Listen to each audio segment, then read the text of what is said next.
Hello ladies and gentlemen, I am the Omni viewer, and after the reception on my video about an author's take on plot holes, I decided to do a couple other videos regarding the process of writing, or various aspects thereof. It was a pretty well received video, so I figure why not. So today I'm going to talk about something which is, let's say, an unconventional one.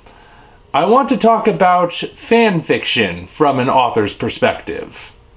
Now, fan fiction has a bad reputation, and I can't say it's entirely undeserved. Fan fiction is oftentimes a place where people express the sides of themselves you wouldn't see on display at a supermarket, and, well, they're not always written by people who are actually writers, which can make all of the difference, really.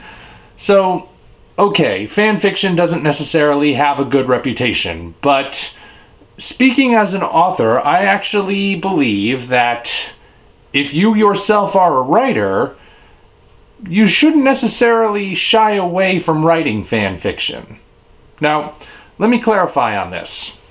I don't necessarily believe that you should devote yourself exclusively to writing fan fiction and somehow try to make that into a career, because that is one heck of a long shot.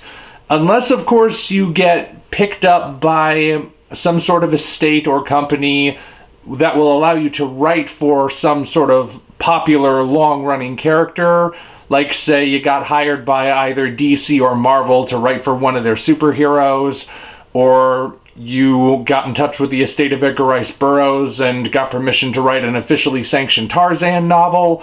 Unless that sort of scenario happens, your odds of ever making a career of writing what is essentially fan fiction, probably not going to happen.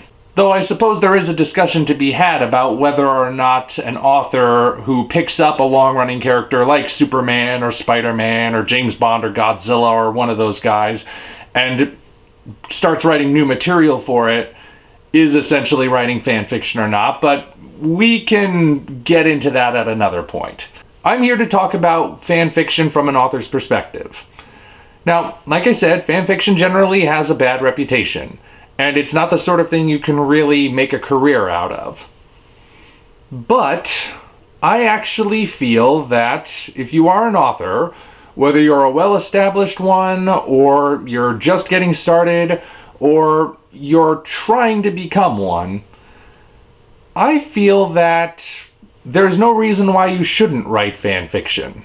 Because, in my own experience, writing fan fiction is actually a pretty good way to, one, stay in the process of writing in case you hit writer's block, and two, a good way to get inspiration for your original work. I'm sure that anyone who has ever written anything knows what it's like to get writer's block. You're writing that great American novel, or whatever country you're from, you're pounding away on the keys, you're on a roll, the story is just flowing right out of you, and then suddenly, writer's block hits.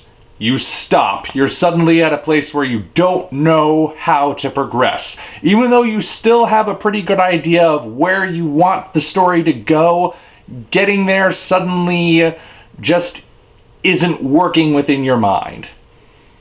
Well, I have found that when I have trouble writing for my original characters, a good way to keep myself writing so I don't get rusty can be to just write a fan fiction. Not necessarily for anyone to see, but just so I can stay in the process. See, based on my own experience, writing fan fiction can actually be easy as far as writing goes. Because unlike with an original work where you have to build everything from the ground up, or beneath the ground up, depending on how deep you really want to go in your world building, with a fan fiction, you're dealing with stuff that's already established. The characters, the world, the thematics, whatever you choose, they're already there. You're just taking what's already there and you're doing whatever the heck you want with it. That's the basic idea behind fan fiction. So it's easier to write. Thus, you don't necessarily have the same trouble that you would have with writing an original work.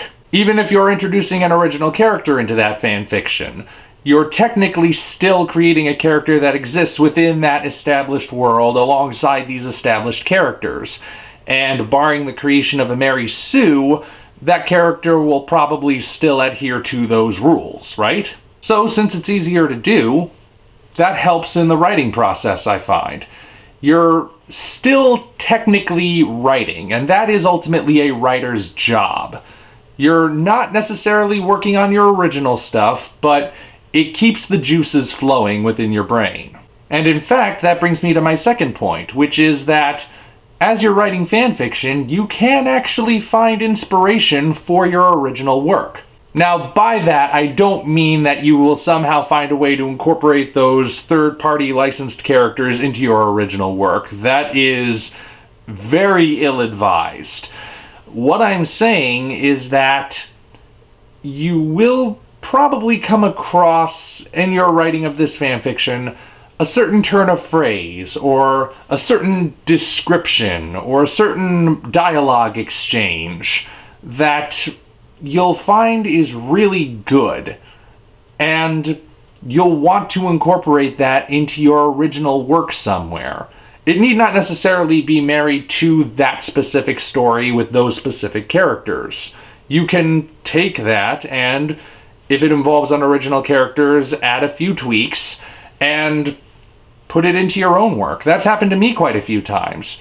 In my first published book, Operation Red Dragon, The Daikaiju Wars Part 1, link in the description, pardon the shameless plug, there's a particular moment where one of the characters, I hesitate to call him the main character because I do consider the story to have an ensemble cast, but the character who is kind of the audience's POV character, that's point of view for the uninitiated, when he first sees the primary Daikaiju, Kozora, there's a scene in which he is taking in every detail and he notices Kozora's eyes and how, despite being fully reptilian, slit pupils and everything, they don't have that dullness that reptilian eyes usually have, like when you look into the eyes of an alligator or something.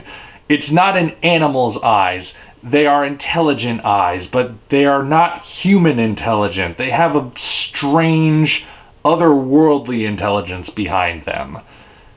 That entire passage originated from a fan fiction that I just wrote for my own amusement many, many years ago when I was a kid. So basically what I'm saying is this.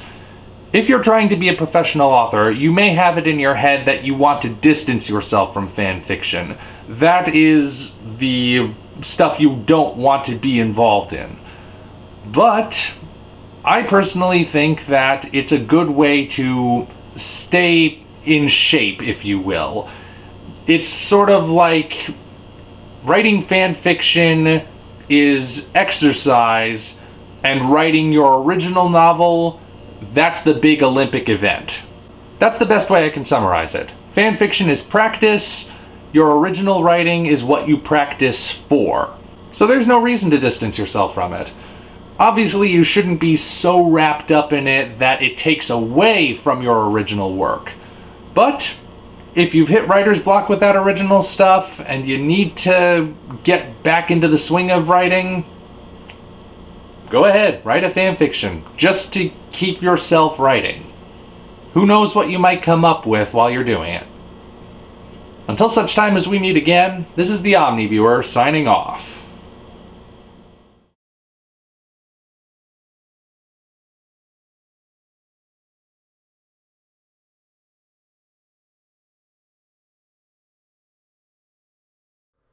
If you enjoyed this video, be sure to like it, as well as subscribe to the channel for more content of a similar nature. Also, check the description for links to our Twitter, DeviantArt, and Patreon pages, as well as the Amazon link for the novel Operation Red Dragon, The Daikaiju Wars Part 1, penned by yours truly. Thank you all, and we appreciate your support.